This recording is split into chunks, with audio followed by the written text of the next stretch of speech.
long travail et exfiltré un certain nombre de personnes de Gaza, notamment des Marocains, une famille marocaine qui n'avait pas du tout été assistée par le Royaume du Maroc, dont on a découvert récemment, ça je tiens quand même à le dire,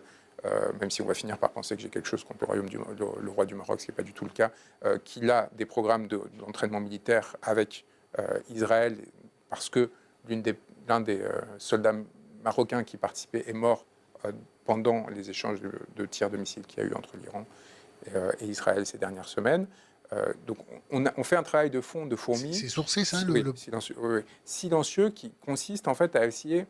de... Oui, parce que... Enfin bref, on pourrait revenir sur ce point spécifique qui est intéressant, parce que c'est révélateur de l'hypocrisie de nos dirigeants de façon générale, mais aussi de plus en plus, en particulier des dirigeants des pays arabes à l'égard de ce conflit, parce qu'on parle beaucoup de la responsabilité de l'Occident et ainsi de suite, comme si on était encore la puissance tutélaire sur la région. La réalité, c'est qu'il y a une complaisance, voire une compromission très très importante de la part des régimes politiques,